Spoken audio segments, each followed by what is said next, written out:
Hello, my name is HAPruitt and I am the wife of Scott Pruitt, pastor of Mount Etna, and I am also the Christian fiction author of the Anelthalien series. Right now, book 1, Anelthalien, and book 2, Earthquaking, are out.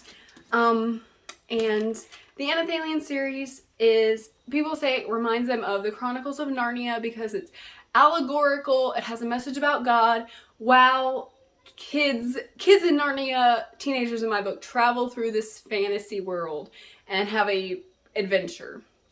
So it's kind of like Narnia.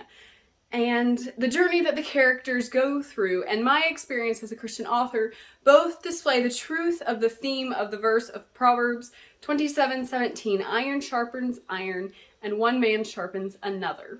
In Anelthalien, I'll hold up the book so you can see it while I talk about it. In Anelthalien, the four main characters are teenagers who each feel ineffective, like dull blades in their situations in their world.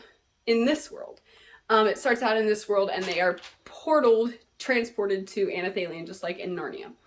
And they each wish life was something different here in their lives, but they're helpless to change their situation. Then four mysterious necklaces, like the necklaces on the covers, take them to the world of Anelthalien, transport them there, and bring these four kids together for one unifying purpose. The purpose is to speak the truth about the reality of evil and the necessity of remembering the Maker, who's kind of like God. Spoiler alert. But through the first and second books, the main characters struggle to do anything productive because they are still clinging to their personal goals and their personal desires. They just keep getting into more trouble and arguing and not getting anywhere because they won't listen to or trust one another. They remain ineffective like dull blades because they each remain focused on their own feelings and desires and not their unifying goal. But when they start to work together, which doesn't happen really until book 2, when they start to work together, I'm going to read you a little bit of when they first start to kind of see things coming together. For the first time, they were all unified.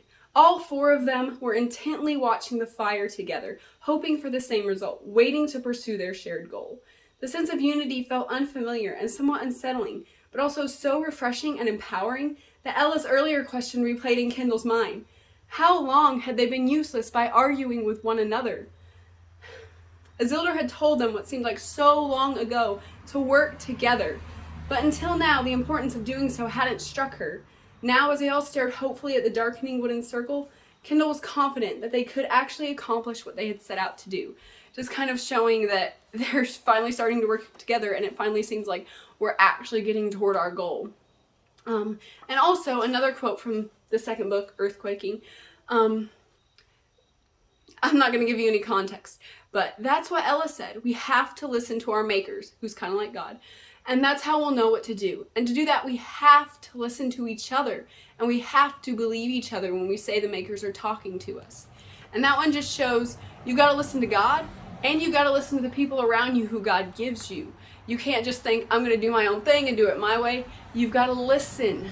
So through the second book, they start learning how necessary it is to listen to each other. And remember that they each can hear the Maker. We are so bad about thinking, I can hear God and I know what to do, and anyone else who says anything is just crazy and that's their own idea. We've got to remember other people can hear God too, so we've got to hear our other people, our other Christian friends talking about, hey, I think this is what God wants. What the four main characters of Anelthalien learn is what each of us as individuals need to learn. We need to recognize that God has placed other people in our lives for us to work with, not against. And that happens so often as an author. You feel like so tempted to compete and make your book the bestseller and make it #1 and win against everybody else. But self-promotion purely for self-gain, it just doesn't work. Again and again, I have seen that when I help and support other Christian authors and just other authors, it really touches them and it strengthens them as authors, and they come back and they help me too.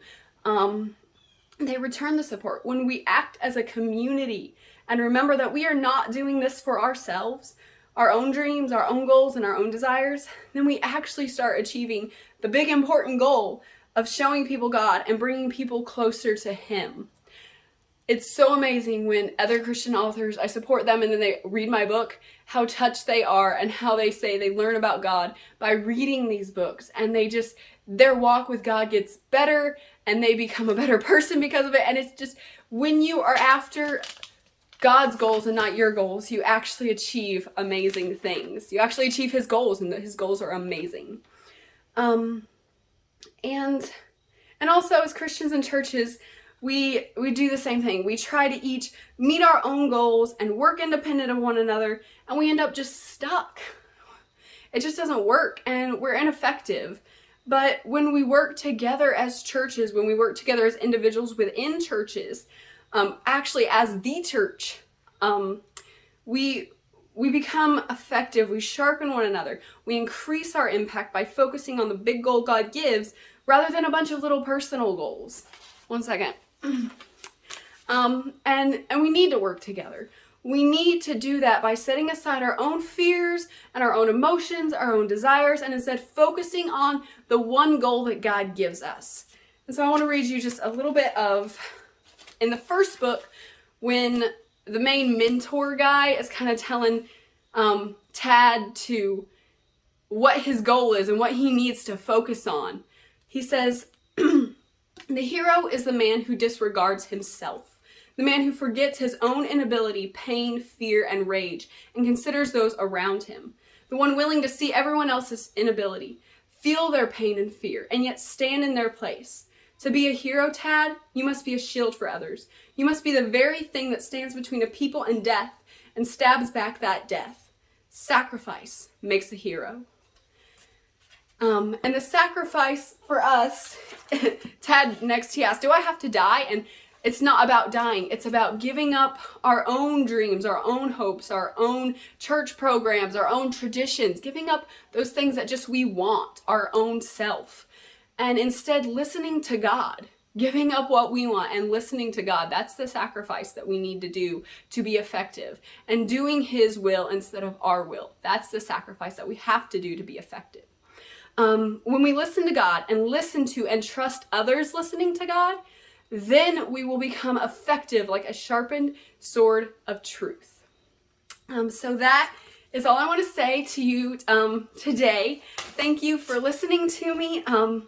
If you think my books sound good, again, they're Christian fiction, and they're all about bringing us closer to God. That is my heart. That is my goal. And you can find these books on Amazon if you want to. You can send me a message, or you can get on my YouTube channel where this video will also be HAPruitt Anelthalien. And you can look in the description of that video how else to find me and how to find my books. So thank you very much for watching. Bye!